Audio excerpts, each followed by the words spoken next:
Hello, my name is Holly M. Crawford, and I am the Director of Adult Public Programs at LACMA. Welcome, and thank you for joining us today. I'm honored to present this conversation series, Conversing with Collections, New Spins on Ceramics, in conjunction with Conversing in Clay, Ceramics from the LACMA Collection. This three-part conversation series pairs LACMA curators and contemporary artists working in clay to explore how historical ceramics continue to inspire artists today. Please visit lacma.org for more information about this exciting series. Conversing in Clay, Ceramics from the LACMA Collection is co-curated by Stacy Steinberger, Associate Curator, Decorative Arts and Design at LACMA, and Rosie Mills, the Rosalind and Arthur Gilbert Foundation Associate Curator, Decorative Arts and Design at LACMA. Just a little housekeeping before we jump into the program. This program is being recorded and will be available to view at a future date. Closed captioning is available on the lower right-hand side if you're using Zoom on a computer. Our panelists are happy to answer a few questions at the end of the program. Please use the Q&A function and we will get to as many as possible. I'd like to invite Stacy Steinberger to the virtual stage to provide an overview of the exhibition and introduce today's panelists. Thank you, Holly, and thank you all for joining us this afternoon. Let me just share my screen.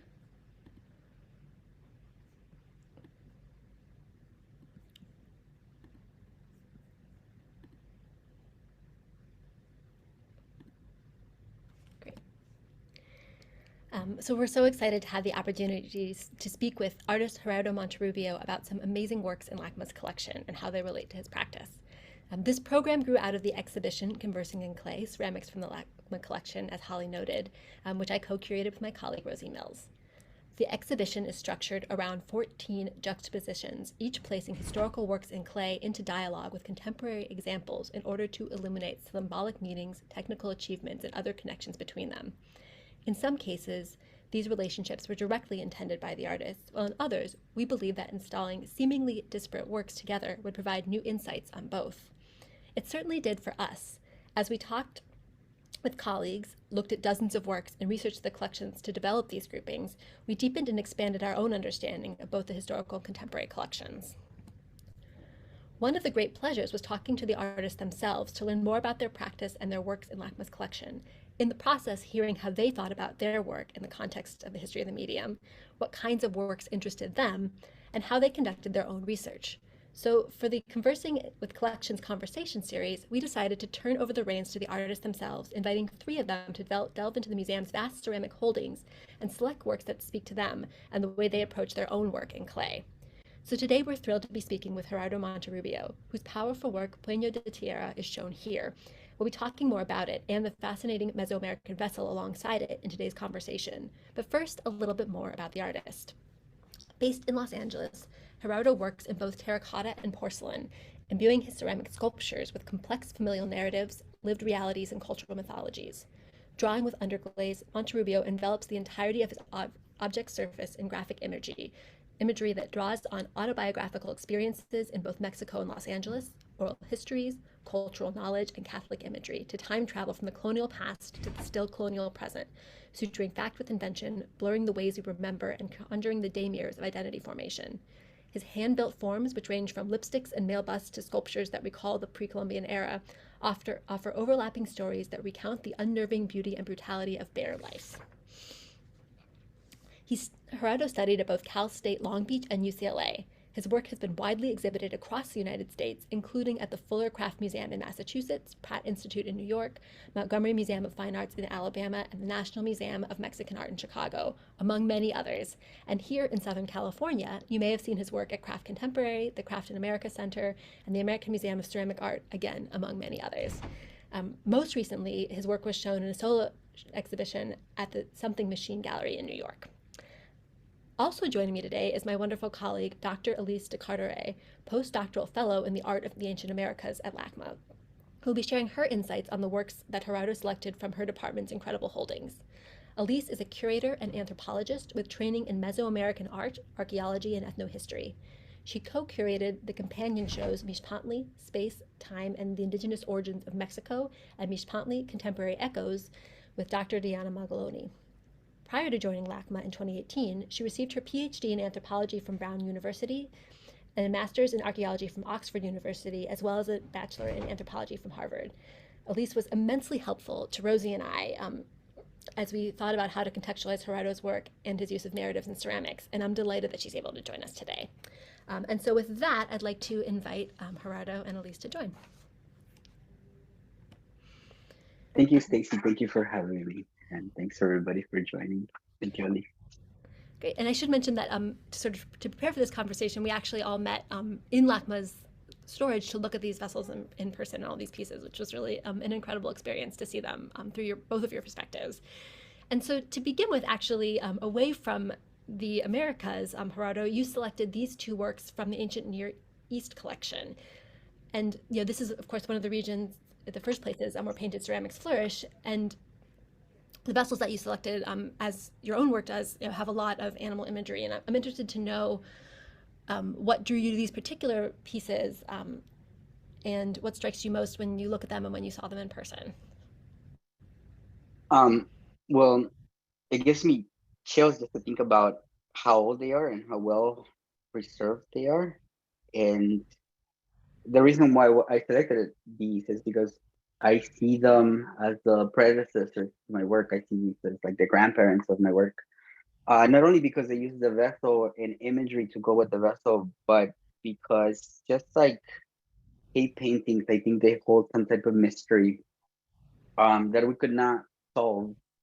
And we could look at these images and we could just like ponder what the meaning or their function was. We don't know if maybe there was as simple as a suit of this animal that was cooked inside of this vessel, or if it had some type of ritual, or if it had some other mythological significance. The fact that they are so old, and the fact that somebody, when the person that made this incredible work took the same considerations as I do when I work with clay, where I'm definitely paying attention to everything that I do with the material. I'm very skilled based. And then, of course, the imagery has a relationship to the form. And the fact that this was created by an ancient civilization that it's no longer around, or their belief systems are somewhat irrelevant to our belief systems. But yet, here we are talking about these pieces. They exist in a collection. They are being taken care of by this collection, and they are kept, and they are going to be exhibited once we are all gone, all of us and everyone we know. These pieces are still, hopefully, will live on. And that is at the basis of my work. That is one of the reasons why I make work, and that is one of the reasons why my goal and the goal of the gallery that I'm working with is to place my works in collections such as LACMA, because they are then going to live on beyond not only our lifetime, but maybe even this civilization, or this what we know as the United States today.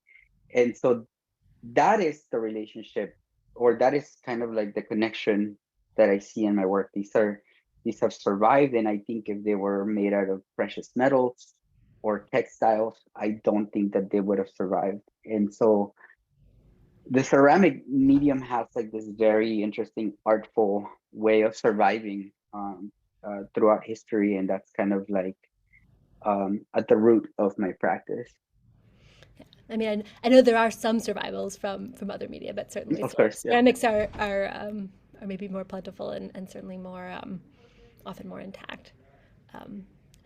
So moving forward, another thing that struck me with these is, of course, you often do incorporate animal imagery into your work, which is, of course, something we see in ancient vessels like these. And I'm curious what draws you to those symbols and those stories. So I use animals in different pieces for different contexts. So I draw a lot of dogs, and dogs in different pieces represent different things. They represent rage, they represent companionship, a passage into the afterlife, hunger, starvation. And So they are stand-ins for symbols. When I was younger, I was part of what anthropologists will refer to as a shame and honor society. And in those types of subcultures, an informant is like the worst specimen. So that's what rats represent in some of my works. But on a broader meaning, they also represent how um, nation states have created the other, and they have paralleled the other with rats in order to justify their extermination. And it is just something that repeats throughout history. So different animals have different meanings, and it's like a tool that I use so that I could draw something in that it's not so obvious and that it's a bit more universal. Um, so then maybe we'll move on to the next image here. So this is one that's actually not from LACMA's collection, but this was an artist I knew that was really important to you, and we don't have the 20th century sculptor Hans Josef Sohn in our collection. But I'd love for you to talk a little bit about why this Swiss sculpture really speaks to you, and why how those ideas were incorporated into your own work. So it is too bad that it's not in LACMA's collection, because I've never seen one of these in person. But when I saw this work in a book or in the screen, I can remember it really spoke to me. I had a really direct connection to it for different reasons, but one of the reasons was the fact that at the time I was working with a very delicate porcelain, and if I had an idea with that piece, by the time that the piece was ready for me to draw on, that idea was no longer fresh, because not only does it take a long time for me to make a form that had a direct relationship to the drawing, to the form, but I had to dry it slowly, I had to fire it, and by the time that I got to the piece, the idea was just gone. And so when I looked at this form, I was also coming out of a different body of work in which I was exploring a very specific texture that I was adding to the clay with a stick, because I was thinking with those pieces, with the body of work that came before the piece that's in the show, I was thinking about how language is one of the vehicles that carries ideas of masculinity, and colloquial language specifically, more like towards Mexico City or other Mexican urban areas. There's a colloquial saying, hay que aguantar vara, and it's somewhat of a stoic belief system, that one must endure the blows of a stick, or one must endure the things that happen, and you just sort of like you just endure them. And so the scars in your body, or the calluses in your hands are a testament to that character. And so I was, with those pieces, I was also like using the stick. And it was ironic, because when you work with clay, you have to compress the clay in order for the particles to really bond together. And in a sense, that is what allows the clay to survive the firing without cracks. Pieces in that body of work couldn't have cracks.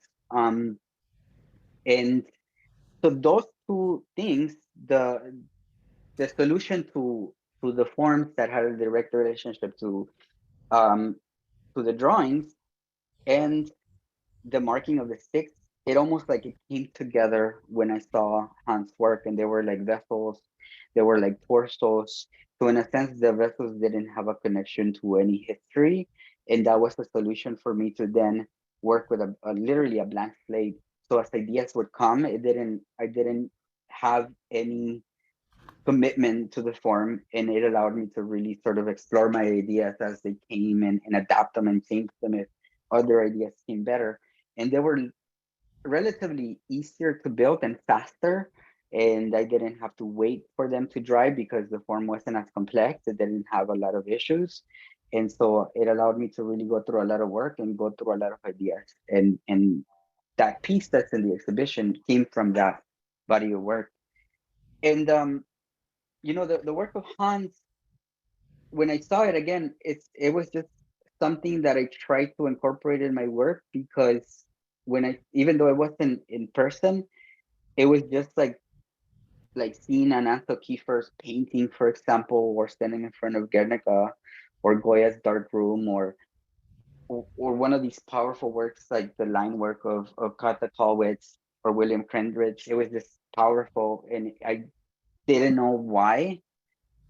And that it's, in my opinion, it's kind of like the best art, the art that you have a connection to, but yet you don't necessarily understand why you have that connection. So that's what that body of work came from. And of course, here's the piece in LACMA's collection up on the screen. You can see some of those formal similarities. So, sort of moving forward to the other works that you selected from our collection, other than the two we started with, the works that you picked were all from the Art of the Ancient Americas collection and are primarily Mesoamerican. So what draws you towards that area of the collection in particular? The Mayan pieces specifically,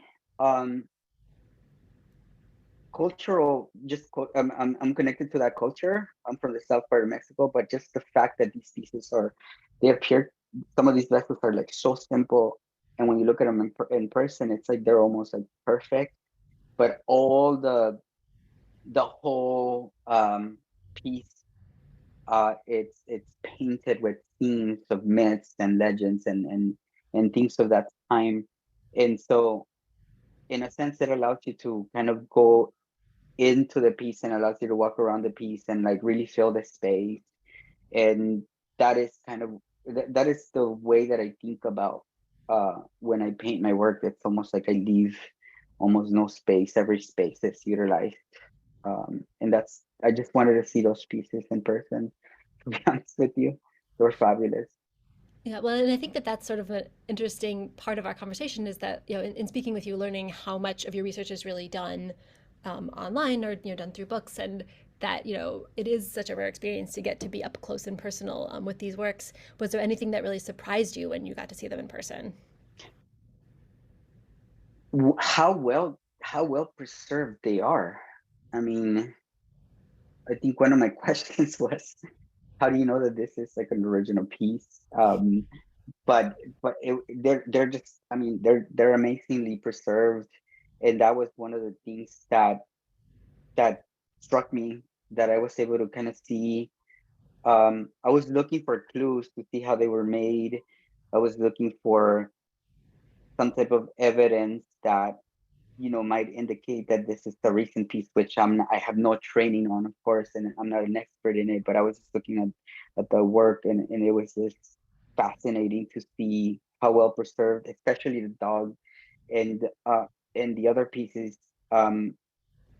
The scale of it too in an image. I know that you have the sizes, but when you see it in person, it's night and day. The difference is night and day. The fact that you're able to walk around it.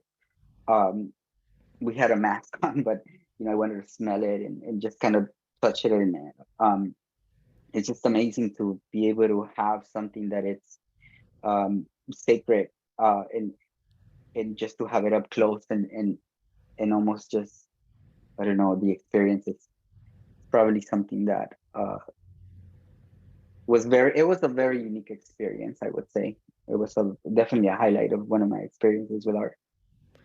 Elyse, I wonder if you could share from your perspective as a scholar, what do you look for when you're, for the question of him, how well preserved these are? What kinds of evidence are you looking for when you look at some of these works? Yeah, and I'll just start off by saying that for me, going to the collection, it was also a really amazing experience, because I think from a curatorial perspective, we're usually focused on very particular questions. Who made this particular item? Like, can we authenticate it? What did it mean? And I think we're less focused on kind of what meaning these works continue to have for present day, contemporary, descendant and rights holding communities, but also artists who are inspired by these works in their contemporary practice. And so I think inviting Gerardo into the collections and being able to see these works through his perspective has been a really transformative experience for me as well. And rethinking kind of what the story of these objects are, right? How they're understood and how they continue to inspire in the present day as part of their story as well. But when we're looking at these works, you can obviously they're so well preserved and they're so evocative, and part of that is that they've been restored for the contemporary art market, and so this is why some of them look so well preserved. Often when they're coming out of their original context, for the most part, these are burial contexts that they're probably emerging from, although we don't know for sure. They maybe have cracks, or they're broken, or they're fragmented in some way, and often then they're restored before being sold on the art market. And so that's part of what we're seeing. But these contexts are also very good at preserving these kinds of works. And ceramics, as Gerardo was mentioning earlier, they endure. They are almost eternal. Once you ceramic, they last almost seemingly forever. And so these are really, really special kinds of works that can continue to have these kind of lives as we move forward. So since you mentioned the dog, and I pulled up this image, Gerardo, can you speak to, so when you were looking through LACMA's collections, what made you want to see this particular piece? And you talked a little bit earlier about what dogs mean in your own work, but maybe we can speak a bit more to that and their role in the work in LACMA's collection. So I wanted to see this piece just because some of these Colima dogs are some of my favorite Mesoamerican pieces, and this one looked extremely well preserved. And I thought it was a smaller piece. Again, I didn't pay attention to the measurements and the size of it, the surface of it. It was just an amazing piece to see. I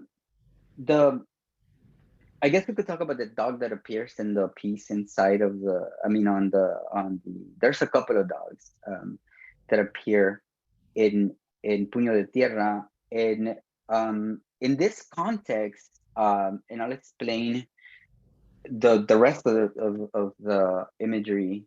But one of the reasons why I have two of my dogs, and well, in this image, first of all, I'm carrying my grandmother to her funeral, and she's wearing the imagery of the Santes of Montalban, and so she's fully indigenous. My grandma was from Tlacolula, and she had a first grade education. She was illiterate. She didn't read or write, but somehow, when my aunts and uncles were younger, she would tell them to really respect and take care of animals, but especially dogs, because the dog would be the one that would help you into the afterlife. And of course, no one questioned her because she was the authority figure, and whatever she said was true. And no one ever questioned that. And it turned out that that's an ancient belief system that in her case, it was passed down through generations, through oral traditions. And so in this image, I have I have my dogs, Smiley, who is right next to me, and they are in this procession. Smiley's no longer with us. He also passed that year. And then Happy, he's still with us. He's my little pit bull, and he's about 11 years old now. And so those are my companions. On the other side, there's another dog, a dark dog, that it's kind of waiting for you at the edge of a bridge. And this bridge looks precarious, and it looks like you could fall into this river. And the river could be water, it could be fire. But this dog comes from a different Zapotec legend, in which, depending on how you treated these animals, or animals in general, the dog could either bite your legs off and make you fall, or he could take you to the other side and into the afterlife. So that's kind of like the significance of the dogs in this piece. And then and I've always been a dog lover, and I always sort of just incorporated them as stand-ins for different things throughout my pieces. Mm-hmm. So going back to the dog figure, Elyse, I'm curious to know from your perspective, what do we know about these dogs, and how does that relate to Gerardo's experience of them? Yeah, so dogs like these come from a tradition that archaeologists have called the Colima tradition, which is named after the state in Mexico where we believe these are found. This one is a particularly evocative example. You see all the wrinkles around his eyes and his skin, and that's because the local breed in this area is a Mexican hairless dog. So they don't have any hair, and they have very wrinkly skin. So often across Mesoamerica, you'll see dogs depicted with wrinkles like this. And these these ceramic sculptures would have been part of likely a burial offering. So it's very much what you were saying earlier, Gerardo, about dogs being guards or companions of ancestors, kind of in that transition from the living realm into the one of the ancestors. And so very likely this object would have been included in a burial as a guard for the deceased, for the dead. And as we were mentioning earlier, ceramic lasts a long time, and so it's this very kind of powerful, enduring guard that would have been there to accompany that individual kind of in perpetuity as in its final resting place. So these are very old traditions, but it's important to recognize that they're not dead and they're not ancient. They are very much still part of the living present, just as Gerardo's family can attest to. Yeah, that is really powerful. It's not just the ceramic itself that's enduring, but also the belief system. So, and I read that they kept them also like for warmth. So if there was a house with 5 rooms, they would have 5 dogs, and if you had guests over, they would each get a dog to keep them warm. I'm not sure how true that is, but I know a friend of mine who has a hairless dog, and she sleeps with her for that reason. I think that's the reason why she sleeps with her. But yeah, that's interesting. So moving forward, you also selected this piece here, this sensor, and it was interesting because we look at it and we spent some time, as you said, talking about how it was used, when we looked at it together and sort of the evidence of use on it. But also, you mentioned what drew you to it was the complexity. And I'd love if you could speak a bit more to that and about what you see when you look at this piece. so the complexity of the form is something that aside from just like the line work and some of these drawings that of some of the artists that I mentioned, the complexity of the form of these specific pieces is something that I'm really drawn to. And because the way that I see them, they're almost as if they were a drawing in and of themselves. And the fact that this was extremely well preserved, and just looking at the complexity of the form and how some of these pieces have been the basis for some of the pieces that I made to use the form to instigate imagery. And so to use the complexity of the form to do that, it's one of the reasons why I went to see this piece up close, and it was definitely not a disappointment. And then here's a couple of details of it. So you can really see just the amount of amazing detail in this work, which of course your work is also full of such incredible nuances and details. And Elyse, I was wondering if you could speak a little bit to sort of the narrative that's coming through in this piece. And I could either go back to the first image or these, whatever you'd rather talk about. Yeah, why don't we go back to the full image so we can see kind of the whole thing. And what's depicted, you can see kind of there's a central anthropomorphic figure. That's a solar deity or a sun god, and he's sitting on top of a crocodile. And very likely what this is referencing is a common story across Mesoamerica, but particularly in the Maya area, which this is a Maya piece. The solar deity plays a role in kind of the creation of the cosmos. And part of the creation of the cosmos is slaying a crocodilian monster whose body becomes both the earth and the sky. So think of, especially if you're kind of familiar with southern Mexico and Guatemala, they're very mountainous landscapes, very similar to the back of a crocodile, but also the Milky Way too in the sky could be understood as having this kind of rippling back that is evocative of a crocodile's skin. So this is a really common element in creation narratives, and so likely what this is referencing is the solar deity's kind of command of the cosmos, and the very particular role that he plays in creating the current era and making it habitable for humankind. So that's what we're seeing depicted here. And this particular artwork is a censer, which is used for burning incense. So that's where the term comes from. And this structure then would have been put on top of an offering dish, which would have had some kind of burning incense or other kind of offering. And the smoke volumes you can just kind of imagine how that would have looked like on this particular piece with all of its intricate details and all of this kind of three-dimensional imagery.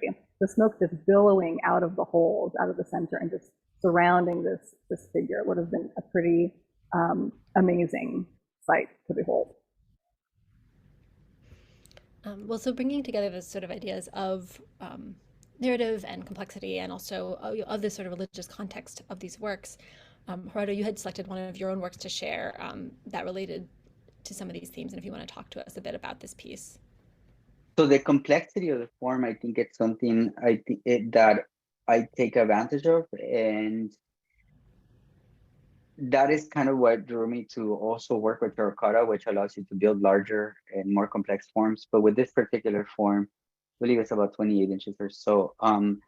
It's porcelain, but the folds on the dress, the folds on the underneath the hands, the fact that you could walk around in the back, the fact that it's on a surface. There's three-dimensional aspects to it that also kind of blend into the two-dimensional. That is the beauty of working with something that's three-dimensional, is that there's always a way into the work. It doesn't matter if it's from the side, from the back, from the front, from the top. I take advantage of that by using the folds as frames. And so the frames kind of draw you to maybe lean into the form, maybe go under the form if the form is elevated. And in this particular case, I think the pedestal is a little bit taller than the other pieces. So you're able to kind of lean underneath to view an image. And then that image from that angle then draws your eye to a different image that you perhaps missed when you first originally saw that image. So then it draws you to then move around the piece to look at the image that then has a relationship to that image. And of course, you walk around the piece because all of these works are for you to walk around in. And the interesting part about drawing on a three-dimensional form for me is that as the viewer, you look at an image, it's engraved in your mind. It has a relationship to the image that then it takes you to walk around the piece. And by the time that you are on the other side of the piece, you no longer see the initial image, but it's in your mind. So then there's a relationship between that image as it exists in your mind with the new image that you're looking at. And that's when you form narratives. That's when you form interpretation. And because you cannot look at it all at once, it's almost like you have to move. You have to walk around, go back to the first image, go back to the third image, and kind of piece it all together. And that is something that it's very different for me to do on paper. When people, sometimes I tell people that I don't know how to draw and they don't believe me, but then when I do drawings on paper, it's almost like I have to vomit like a huge body of work before I could get a decent drawing, or what I call a decent drawing, because it's just not the same. And the three-dimensional form allows you to really engage with the surface, with the way that that people move around it and the faces they make. And so when I see people scratching their heads and looking at the piece and frowning and smiling or whatever, that's when I know that that piece is a successful piece, because it's about engagement with the form. So the more complex the form sometimes it's more difficult to resolve. But in a sense, I like throwing wrenches in the mix because it gives me a lot of problems to solve. And then it becomes this not easy task to solve. And it just really allows me to use the space creatively and to be very selective with the imagery that I put on. And a lot of these images, they are maybe the 10th iteration of that image. Or maybe I start with an image that then, by the second, third, fifth iteration, it's irrelevant to what I have on the other piece. And so using complex forms allows me to really negotiate the images that are then the final images that end up on the piece. And if you were to see a before and after, completely different. And but it's a lot more entertaining for me to work this way. Well, that's an interesting thing to think too, what you're saying about like the way that you move around a work or the way that you experience, from different heights or things like that. Because I think one thing that we don't always think about when we're looking at, historical works in an art gallery is that they weren't necessarily made for that context, that, people would have encountered them, in a temple, they would have encountered them, as part of a burial, or they would have encountered them in some cases, on a table, as a functional work, or as part of a meal, wherever people are eating, whether or not it's at a table. But it is interesting, that we now put all these things together, in a gallery context, and that you sort of people are moving around them in a different way or relating to them in a very specific type of context. I don't know how much we know about where context people would have encountered some of these works originally, but or at least if you have anything to say about that. Yeah, and I think especially for some of the other works we'll look at today, that a lot of them were used, especially kind of drinking vessels and plates like this, would have been used in feasting scenarios, or kind of finally as burial offerings as well. And so you can think about these as kind of living agentive works that had social roles in addition to kind of aesthetic purposes. And keeping that in mind, I think, is always something that's really important, because I think sometimes we can get really focused on the iconography and what that means. And of course, that's a really important element of some of these works as well, but never forgetting the kind of context in which they would have participated in social life as well. This is a great example where we see, we're seeing a top-down view of the plate. So you're seeing the iconography that's in the center, which is a jaguar with a human head. A decapitated human head, and you can kind of see like the blood around the jaguar's mouth and around the head of the human, surrounded by this pattern of jaguar spots. But on the outside of the vessel, if you actually look at it, you can see that it's a plate on these tripod supports that has eagle feathers decorating the outside of it too. And so all of this kind of comes together to create a particular kind of iconographic narrative or reference, but also these would have been used to hold food or offerings. And in fact, you can see in kind of my background image here, there's a little plate just like that, a little tripod plate there that's holding tamale. And so you can see kind of in these elite contexts, they would have been held for feasting as well.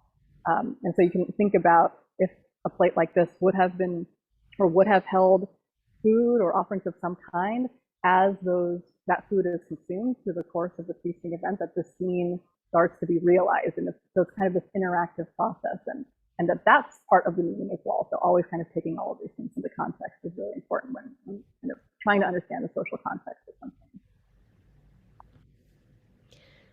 So that's, when we were talking about this plate in particular, I think one of the things for us in looking at it is because when you look at it on, collections online or something, you really only see that top image. And so it's interesting to then, to realize, what its form is, that we're often divorcing that imagery. But the imagery was actually part of the reason we did select this form. I know, Gerardo, you had specifically asked us about jaguar imagery in the collection, and I'm interested to know what excited you about the jaguar form, about, how you've incorporated that into your own work, and what that means to you. Yeah, so I did a replica of El Gran Jaguar de Montalbán, which it was a piece that was found in pieces, and it was preserved with methods that I think are no longer used. They use plaster and whatnot, so it looks like a really well preserved piece. And I'm fascinated by jaguars because in Mayan or in pre-Columbian mythology, they are associated with warriors or leaders because they could hunt at night, they could hunt in the day, they could climb on trees and move through trees, they could swim underwater. And they have night vision, so they are quite powerful figures, and they are very silent yet deadly. So there's something about that I really love about jaguar and the mythology. And I'm not necessarily a cat person, but I really love jaguars. And with this particular piece, it was an opportunity for me to revisit a form that had to do with the underworld, and it had to do with that type of mythology. And the form was complex, and because I was able to work with terracotta, I was able to use these bright glazes, but also I was able to then scale up and do something that's quite large, that I didn't have to worry about its survival in the kiln. And so this was a really fantastic piece that I really, really love. The fact that this jaguar also has this scarf around its neck maybe suggests that it was something that was taken care of. Maybe it was like a baby jaguar or something, so it looks almost like a pet. And so I was very endeared to this form. And then the plate, I was fascinated by the fact that it has a human head. And it occurred to me right now that you were speaking about this plate, that it was probably used to consume a meal, that then, the meal could then be revealed as you consume the food. it occurred to me that I work with clay. I know how to make these, and I don't know why I haven't made myself one of these plates with like a jaguar and a decapitated head. So that when I eat my meal, I could kind of look at, at a beautiful imagery like that with a really fantastic form like that. So yeah. I, Sorry. no, I was just gonna say I can speak a little bit more to kind of jaguars on this particular plate and kind of in the Native American world more broadly. That I think all these associations that Gerardo was talking about, obviously carry into these contexts as well. That they're really powerful beings because they can transgress all these boundaries, right? They can swim in the water and they're on land, but they're awake at night and during the day, that they kind of cross these boundaries.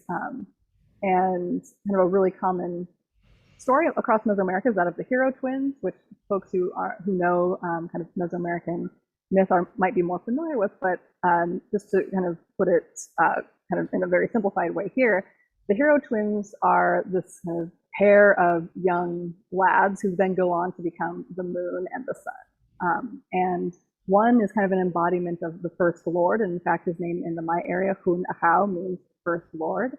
And the other is kind of represented with jaguar spots and has these other jaguar attributes, and his name is kind of first or fresh jaguar. And so they're kind of seen as these complementary pairs, right? The first lord or first ruler and his counterpart in the animal or the wilderness, the animal kingdom or kind of the wilderness of the jungle is the jaguar. So these are really two important beings, especially in the Maya area. But I'm thinking about this plate too with this jaguar scene. Also, jaguars are associated with lords of the underworld, and so they're kind of these dangerous creatures. And I'm wondering, his eyes are closed also, as is the head of the human in this particular scene. I wonder if he's also deceased, and as this vessel maybe is carrying offerings, that he's kind of the ultimate offering to the Lord. Like he's been killed too, and he's really dangerous to humankind. And now we, are exemplifying our mastery over wilderness by presenting this final offering to the Lord at the feast, or maybe even in a burial offering as well. So I wonder if, again, that kind of action or that interactiveness of the ceramic form here is kind of a really important part of the story. And the way that looking at them together sort of changes your understanding of both of them, which sort of leads us into the last topic we really wanted to talk about, which was narrative, and to think about the ways that narrative is used in the earlier works that Gerardo selected, as well as Gerardo in your own work. And so, as I mentioned, this is the work that we paired with your piece in the exhibition. And part of the reason we chose this, after we had talked through a few different options with Elyse and with you, was thinking about just sort of the overall narrative. And I'll let Elyse speak to a bit more about what we're looking at here, but the fact that it encompasses the entire form, that it gets into the crevices of the piece, it goes all the way to the bottom and things like that. And that's something with your piece, we looked at the first one, but the way that the images really, layer over one another, and the way that they, there's, every piece of it is used to tell a story. The whole form, sort of supports that narrative. And so that was really something we thought a lot about, was the different ways that narrative occurs. And we'll look here at a couple of pieces that use narrative in different ways. And maybe we can start with this one and sort of what we're looking at least, maybe, and then Gerardo, maybe about what it says to you as an artist. Yeah, so this piece is a wonderfully kind of complex scene, and the title that we've given it is Vessel with the Codex Style Scene, because niche text codices in particular will often depict narratives in kind of a similar way with similar iconography. And so it's a really remarkable vessel that, because it's ceramic and not, say, the pages of a codex or a screenfold book, that they're allowed to play with narrative in kind of distinct ways. And so what this piece is showing us is a story about a particular cultural hero, and it starts with the descent of two birds from the sky. So you can kind of see that in the center image. The two birds are descending into a chamber where two creator deities sit. And this chamber is inside of a cave, which is inside of a mountain. And the mouth of this cave kind of curls up on the side of the vessel, and part of it kind of opens up on the bottom of the vessel. And so that's on the kind of far right image there. You see how the cave mouth kind of curves down and part of it opens up on the bottom. So it's already playing with positionality in space, where the mouth of the cave, which is often seen as a portal to the underworld, is kind of placed on the bottom of the vessel. And, you know, these creator deities are sitting within this cave inside of a mountain, and the vessel form itself is evocative of a mountain, right? It kind of curves and tapers upward. And so with the form of the vessel itself, it's kind of playing with that very, in Mesoamerica, this is a very kind of hallmark of creation narratives, that creation begins at a mountain, which is on top of a cave through which the primordial waters of creation flow. And so with the form of the vessel itself, they're kind of telling you where the locus of these events are. And on the rest of the vessel, you have this kind of dual, kind of parallel scenes of baptism. One with kind of the first instance of this sacred baptismal rite that happens kind of in the supernatural world with certain creator deities, and then it repeats again on the other side of the vessel with a culture hero that's particular to this particular place in Nayarit in West Mexico where this vessel was created. So you have a kind of supernatural scene, and then its contemporary echo, so to speak, in the historical world. And in Mesoamerica, time is not linear. It is cyclical. The past is with us today, the future is with us today, and all of these things kind of are expressed at the same moment in time. And having this scene envelop a ceramic, there's not a clear, I mean, if you're reading this stuff, you can kind of see where the start and the end is, but having them kind of circle the whole of this vessel, you see these kind of parallel narratives that are told in the past, but in the present as well. And it's something that you can't really achieve as easily on a painted page, right? That you get this kind of circular nature of time itself on the vessel through this kind of very specific vessel form. And so form becomes, and the medium of ceramic becomes really important to how this story is told and how narrative unfolds on this scene. Gerardo, I don't know if you had any thoughts about this particular piece, or if you want to talk about narrative in your own work. I can pull up the pieces that we selected for that. Yeah, I think everything that Elyse said, that is exactly how I think about my work in a sense, because the narrative evolves, and the form of the vessel kind of, it's an instigator, or it dictates how the images happen. So for example, in this particular piece, or the one that's in the exhibition, for example, I could kind of talk about how the form led to the imagery, and in a similar fashion, this also happened in a similar way. But with the piece that we have in the exhibition, I didn't like the form when I made it. It was part of like 10 different forms, and I was hacking it, and when the clay was dry, it could no longer be molded. So I took a blade to it. I took a big long blade, and I was shaving it, seeing if the texture was interesting, and I was going to discard it. I was going to recycle it. And then this interesting thing happened where the whole was created in one of those pieces. And it was just like perfect, because right away it reminded me of these holes that are part of membrane pottery. And the reason why I love membrane pottery, not only is because they are extremely well made. I mean, they are perfectly well made bowls, and it takes a lot of skills to draw these images on the forms. They are very mysterious. There are many interpretations of what they mean. There are no written records, so it's all speculation. But one of the interpretations that I really love about the imagery, or the whole of this dome, because they were found on the heads of the deceased and burial site, it is believed that the dome, or the bowl, the upside down bowl, represents the big dome, the heavens, right? The skies. And so then the hole over the deceased head, it becomes a passage into the heavens, if you will, into the afterlife. So it's a transcendent hole. And so when this hole happened in my piece, it was like the perfect excuse for me to draw imagery from the members pottery. And I selected this imagery because it seems like it's like a dog armadillo type figure, either putting on or moving a mask, and it's moving in a cyclical manner, and you don't know if it's the beginning of life or the end of life, or whatever it means. It's just all up in the air. But then this image was the first image that happened. Didn't know how this piece was going to go about it. And again, that year, I think a month or so before that, my grandma has passed. And so I was thinking about her afterlife. And then this bowl became this glove that is typically carried in calendas and in this processions, this festive processions in Oaxaca, where the band is playing and people are like that and parading through the streets. And it was just like the perfect globe, the perfect imagery to go with this procession, because in Mexican culture, um, again, going back to colloquial, a lot of people, myself included, when a lot of people, when we go, we're like, we don't want people to cry. We want our life to be celebrated. And there's like a saying, like, que me entierren con la banda. I want to be buried with the band.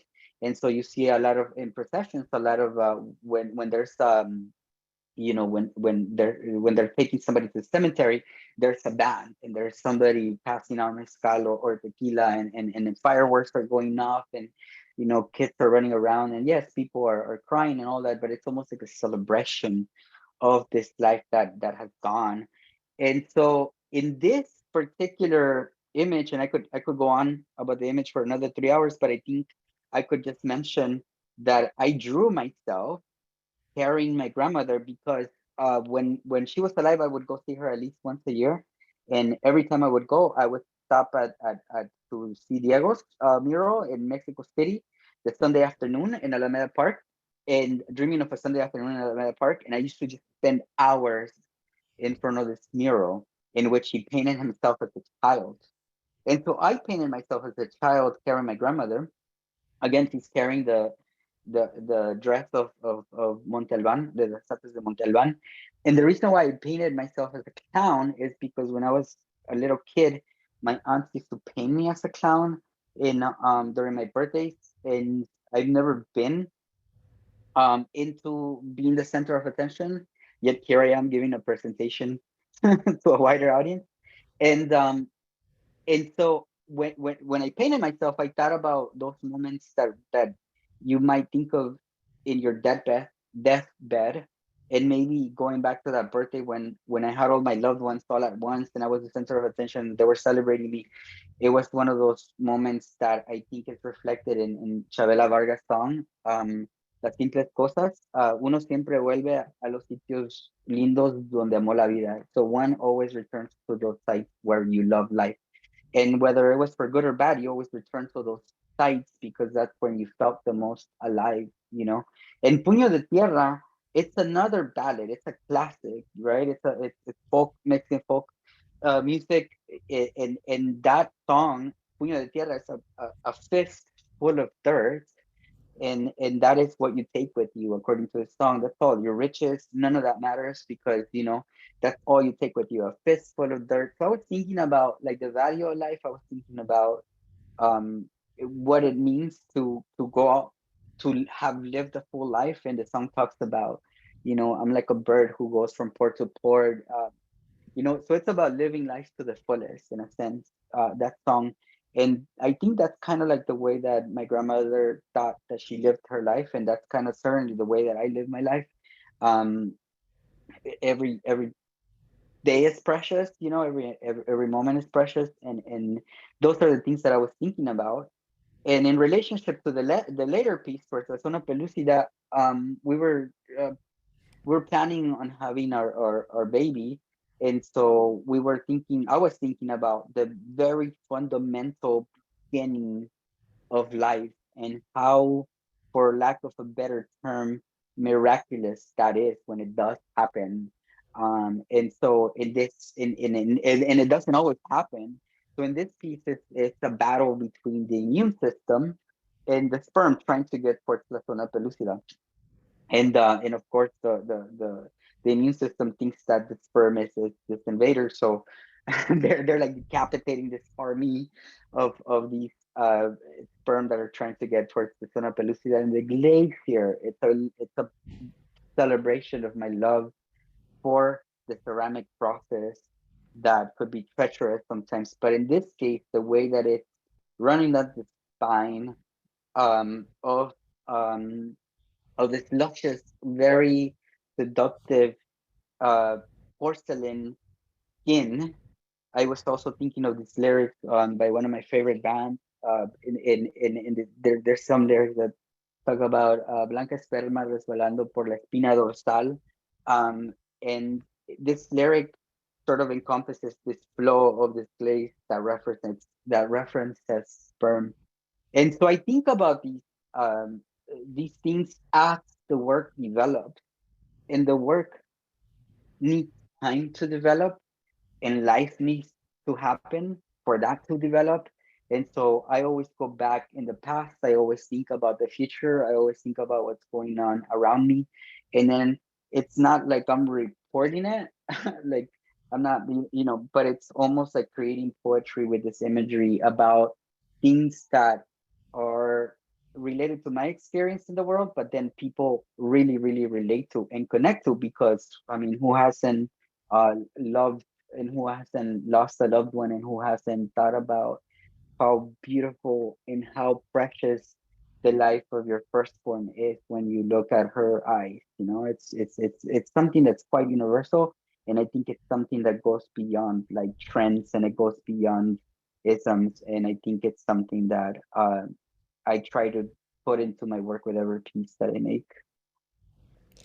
I think that that's something, when we were thinking about the pieces too, was that sort of sense in your work of the whole cycle of life, that's something that, really connects to some of the works we're looking at the sense of birth and, and death and creation. And I think that really comes through in how you approach your work.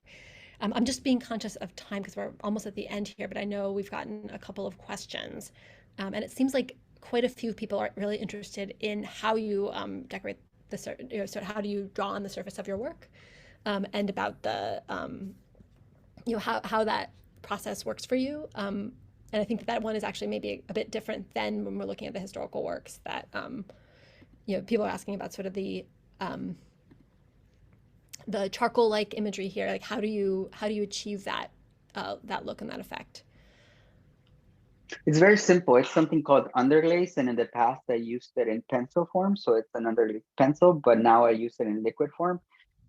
When I refer to my work as drawing, I'm actually painting on the surface of fired porcelain now. Before, and in the time when I made these pieces, I did it directly on bone dry porcelain, because that allowed me to really, so for example, if I was doing an image of an arm or a plant or an animal, I could then, if the image fit better onto the form, I could then get a blade and cut it so that it's almost like bas relief. And so then the form, in a sense, responded to the imagery. But it's an underglaze solution that you could think of as watercolor. And so I water it down to get gradations, and I use very cheap brushes, and it's very simple to do. It's there's really no secret to it. And once the pieces are fired to like the highest temperature possible, then that piece becomes fused. It becomes part of the piece, and then it's there forever. It could be 5,000 years from now, and even if the piece is outside in the sun, with these porcelain pieces, you will still be able, after cleaning it, of course, you'll still be able to see the images, and you'll be able to it's think of obsidian. Once this is fired, this is glass, is vitreous. And then, Elyse, what do we know about how the decoration was added to the pieces from your collection? Yeah, so these are all kind of earthenware pieces, which just means that they're fired at a much lower temperature than you fire porcelain, for instance. And the decoration is applied in a specific type of ceramic paint called an engobe, which is an engineered clay-based paint where you kind of derive it from clay, but then you add other types of elements, including pigments, to kind of get the specific hue that you want. But you can also add other kinds of ingredients like alkaline solutions, such as from the lye that you use to soak corn in the nixtamalization process, for instance. You can add that to a ceramic paint to kind of give it better flux, which just means that it will adhere to the ceramic body a bit better. But essentially, once you kind of paint that on to a ceramic, and this kind of occurs in a similar way to what Gerardo was talking about, where you create the ceramic form. In the case for like the Maya, for instance, they would create the ceramic form, let the clay dry to a state called leather hard, where then you can paint it with the designs that you want, with these particular ceramic paints and different hues, and then all that gets fired in one shot, and the ceramic actually then, the paint, I should say, binds to the ceramic, and you have something that is really, really durable and long-lasting. That's great, and I think that the connection between the two sort of brings us to our last question here. One of our visitors had said that they've seen works in both porcelain and in clay or as in earthenware. So she wants to know if you, Gerardo, if you've ever put them together in one artwork, or which I'm not sure, but you can speak to that. And then also why you choose one or the other for a specific piece. So you can't put porcelain and terracotta because they're the same. They're different temperatures, so the terracotta will melt. And I've used terracotta as glaze before, but not in my work. The second part of the question, I already forgot. What was it? So why do you choose got it. one versus the other for a piece? I love terracotta. I love terracotta the way that it looks, but terracotta is treacherous. If the firing isn't right, your piece, like I made a very complex piece not too long ago, and it broke my, I wouldn't say it broke my heart, but I was very disappointed. And I haven't made another terracotta piece ever since, because sometimes you get a very beautiful hue, and even if the flame hits it, it almost darkens the piece and it's gorgeous. And other times it just looks dull and dead and it's just so uninteresting. But terracotta allows me to build larger forms, more complex forms. It's a lot more forgiving because it's low fire. You can use glazes with lead or cadmium, hence this super bright red inside of this form. And with porcelain, it has its own qualities. It's a buttery surface. If you take a knife to it when it's dry, it creates like this sheen. It's this gorgeous, gorgeous material. You have to fire it hot, and then the contrast between the porcelain and this black pigment that I use, this underglaze, it's what creates this beautiful imagery that I really love.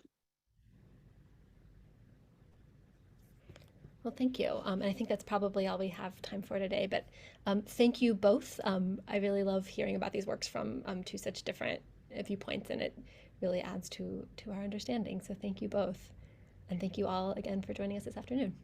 It's been a pleasure. Thank you so much. Agreed. Thank you all.